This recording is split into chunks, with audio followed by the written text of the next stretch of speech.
Well, greetings to all. Shalom to those that accept the shalom by keeping the laws and commandments. Today I'd like to bring this second video out. It's on butter and honey. Okay, there's a secret in the scriptures that I don't know of many that know of it, but there's something that's been basically hidden.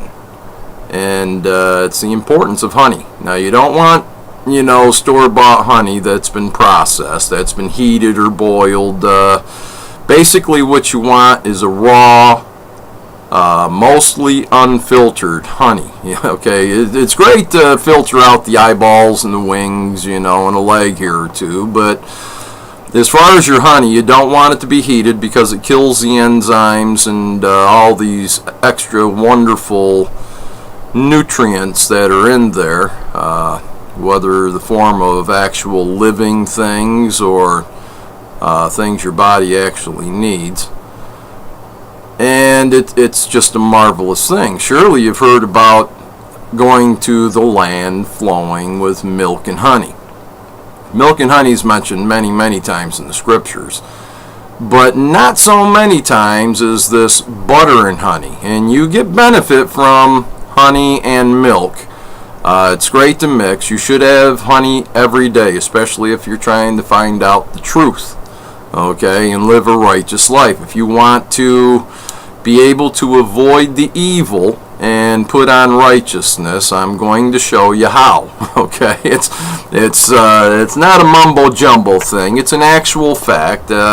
I had the information in my church, my domicile, that they burned down on me here in September 7th of 2016. They burned up all my studies and research and such, and I don't have the heart to go look it up again. It took me years to find what I was looking for because I knew there was something important about honey.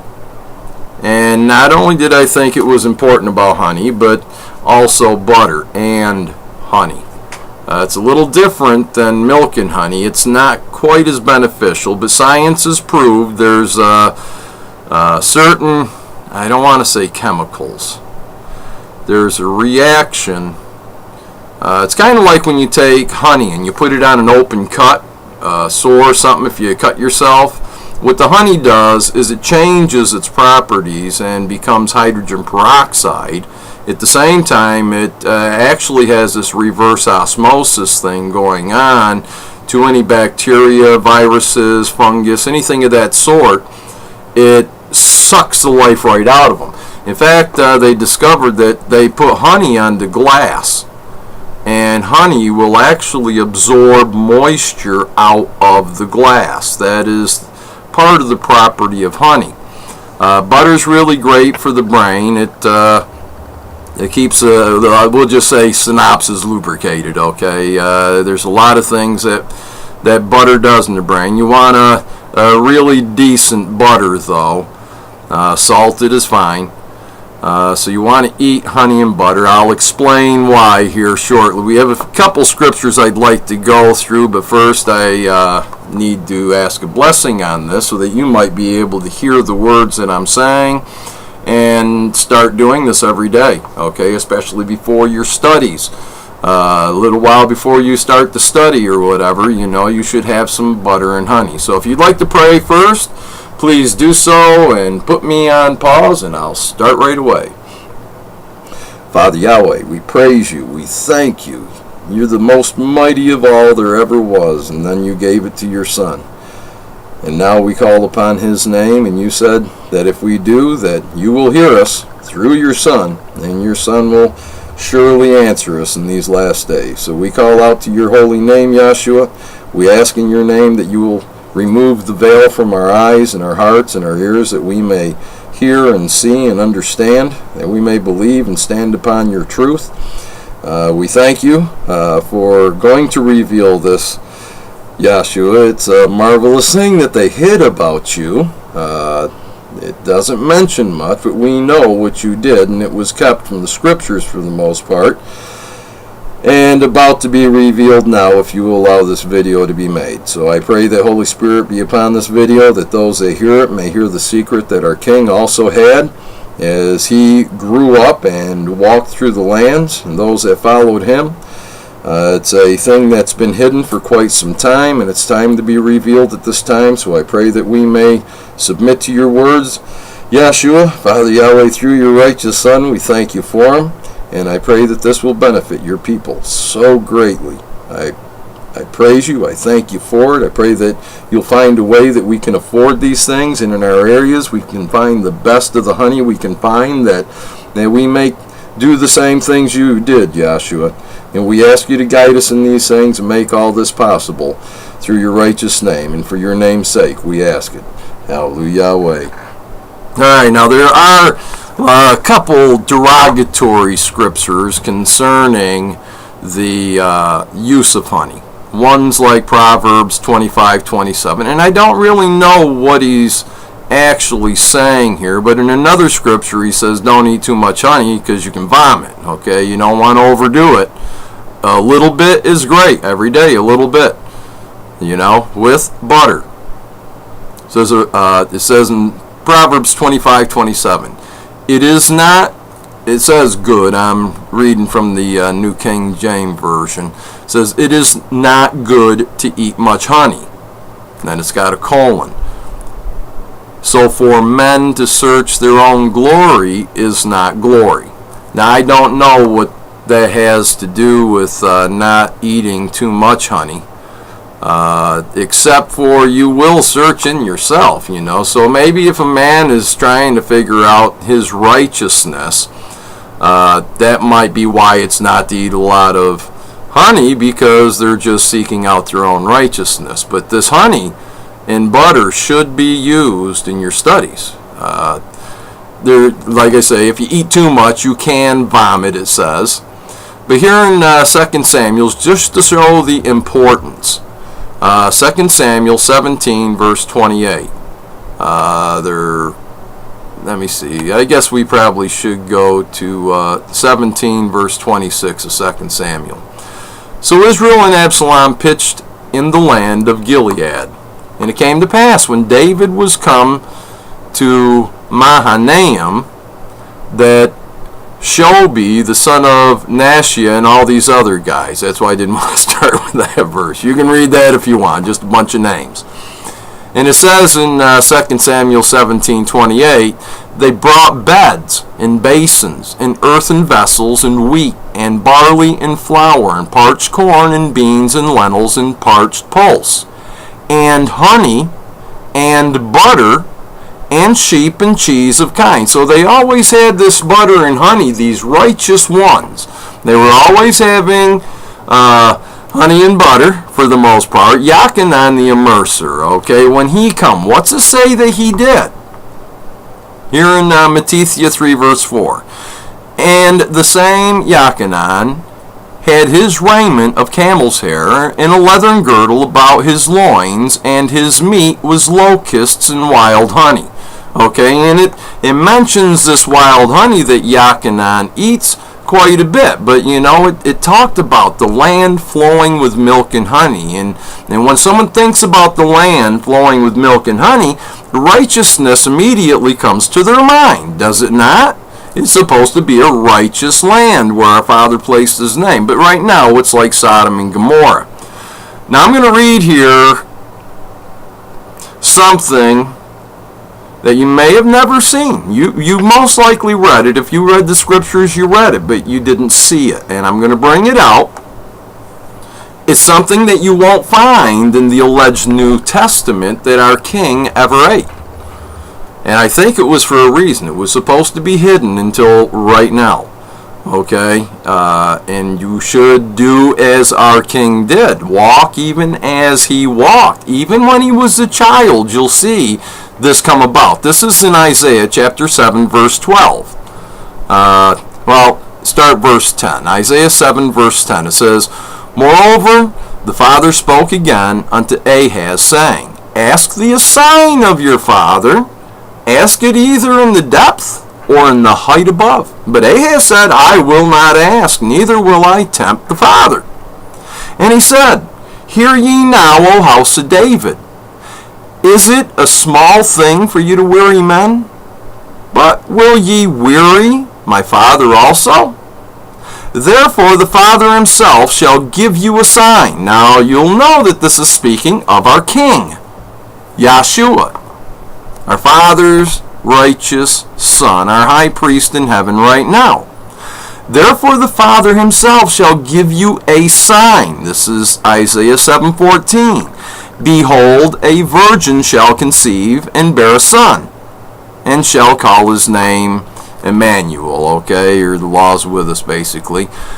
Now, here, the very next verse. You've got this virgin's going to conceive. She's going to bring forth our King. This is a prophecy of him. Well, what's so special about that prophecy? It's something that very few have ever seen. Listen. Butter and honey shall he eat. Who? Our King. He's going to be born of a virgin. It said so right there. Let's read it again. I'm excited about this. I had forgot about it, and I'm not going to apologize because I eat it all the time. It's just something that our Father, through his Son, didn't want me, I take it, to reveal it up until right now. And I'm excited about the research I remember concerning this. I just don't have all the scientific reports and such as that the chemicals that are made or the interactions between the honey and the butter. The honey and the butter. You get a little if you got milk, but skim milk isn't going to do it. You got to have that butter fat in there, and you have to have whole milk, and it's hard to get. You know, it's all homogenized, so it's better today just to get the butter. Real butter. 100% real butter. Salt, yes. Have it salted.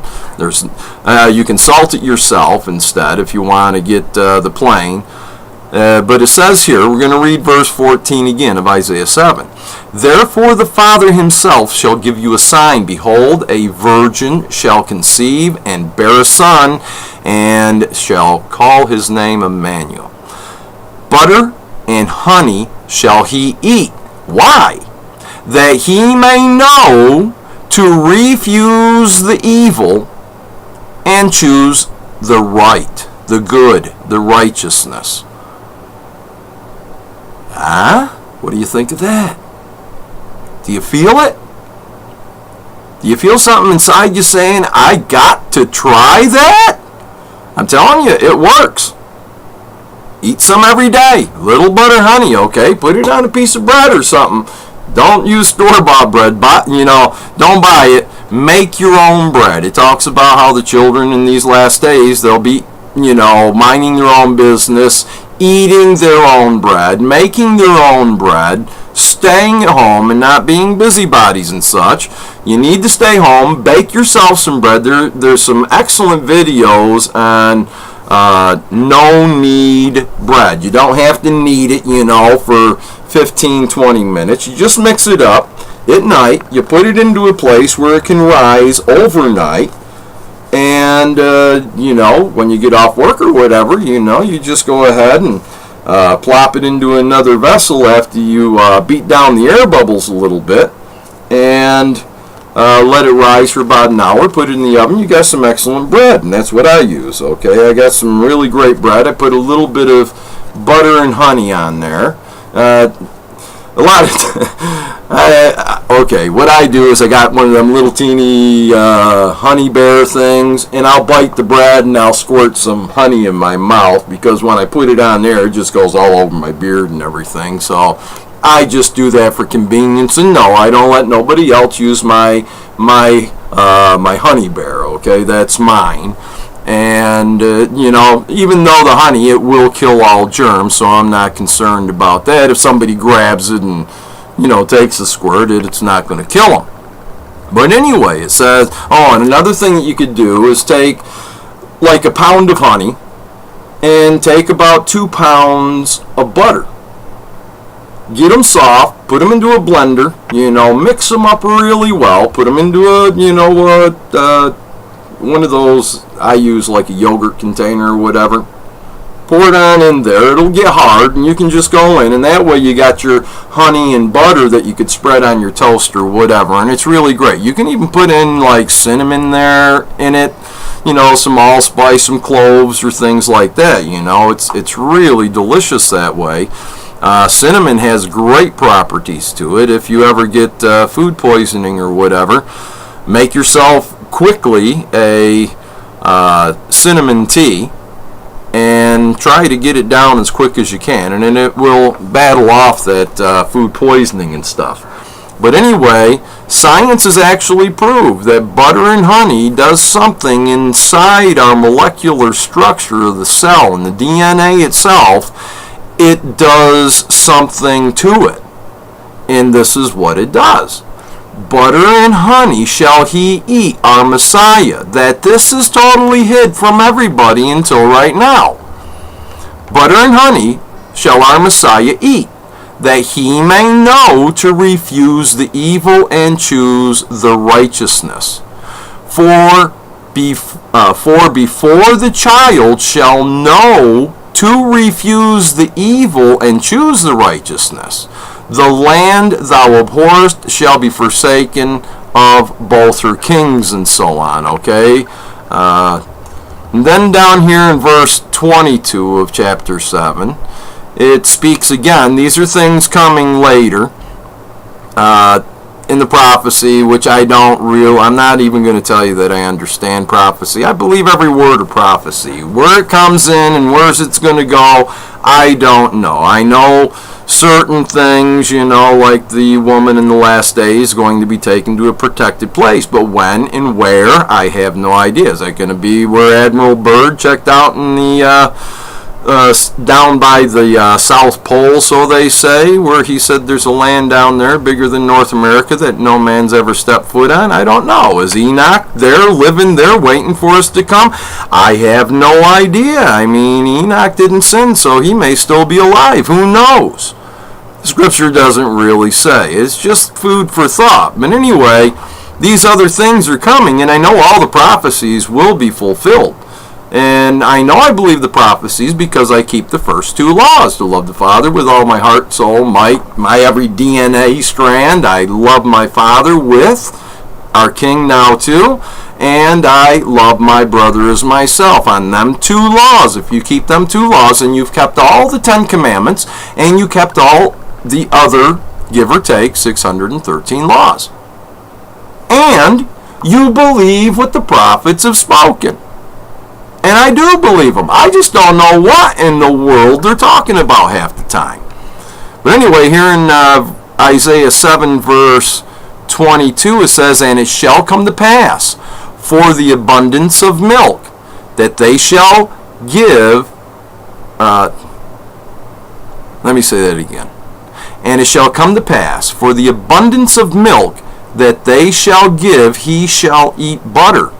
For butter and honey shall every one eat that is left in the land."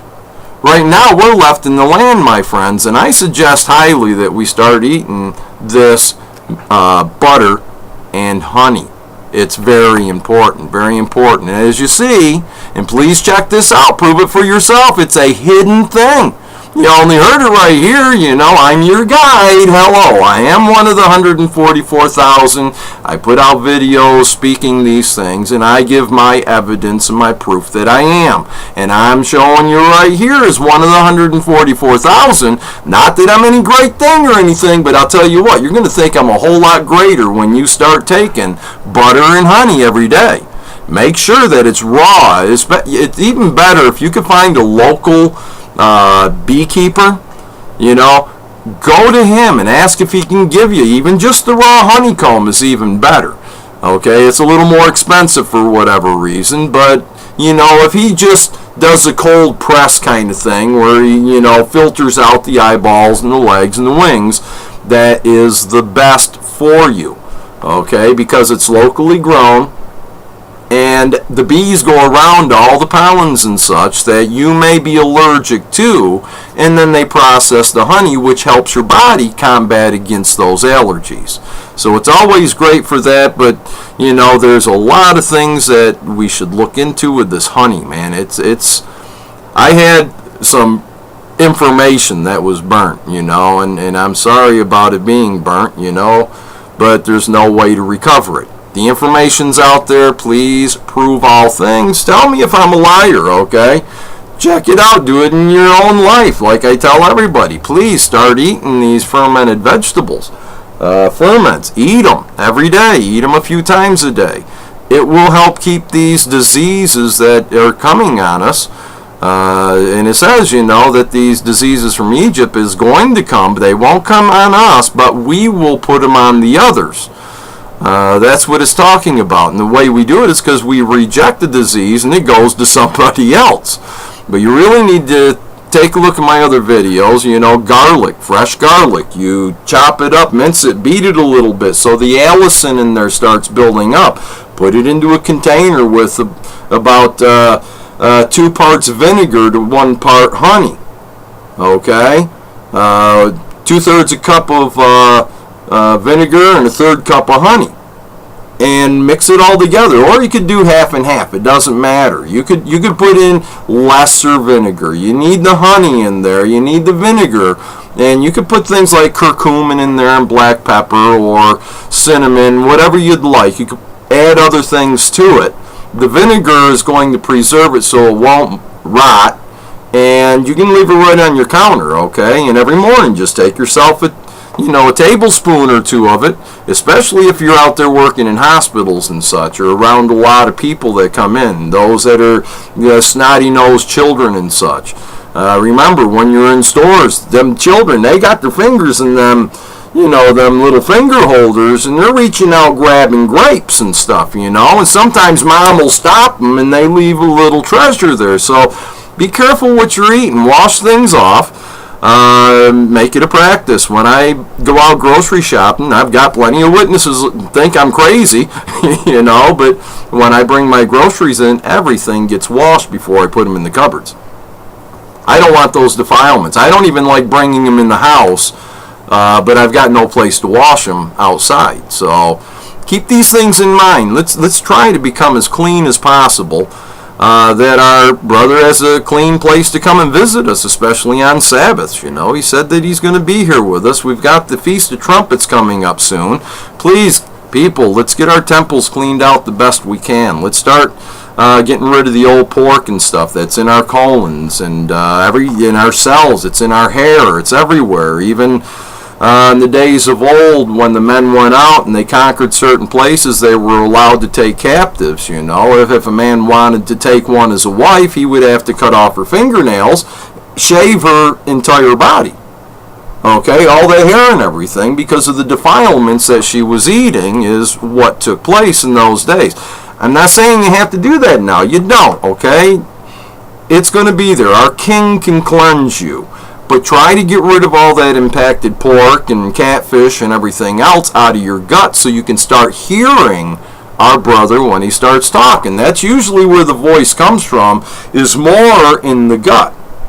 That's where your second brain is. And right now it's pretty well clogged. And when you've got, like John Wayne, when he died, they did the autopsy. He had over 45 pounds of impacted poop in his colon, which means it was stretching out, putting pressure up against certain organs to cut down, help, with the heart rate and everything. It's cutting off the flow. It's cutting off the functions of the organs. So when you clean out that thing to begin with, your health is going to increase tremendously. Please, it's important, okay? And like I said, I didn't forget about it. I've been doing it. But up until today, it was not brought to my mind to let you all see. Do the study. You look in the scriptures and you read anywhere where it said our king ate honey. You won't find it. You're only going to find it right here in Isaiah chapter 7. It's the only place. And our king was righteous. And the reason he ate it was to eschew the evil and to make him more acceptable to the righteous things. That's what we need to do. Just don't tell everybody about this, though, Let it be your little secret. Start studying with these things, and you may be very amazed at what it will do for you. Holy Spirit works in you a whole lot better when you do these things. So, friends, I'm just going to shut this down. You need to go get some honey and butter. And don't eat so much that you get sick, And don't think that if you eat a cupful a day, it's going to help you any more than, a teaspoon or a couple teaspoons full. Okay? Because you don't need a whole lot. It will help you. And especially if you're wearing the tassels, okay? If you even got them under your clothes and you put your hand where they are, you still got it in your hand because you're remembering the commandments. And honey and butter will help you with all of it. So I say see y'all later, and shalom to you who believe.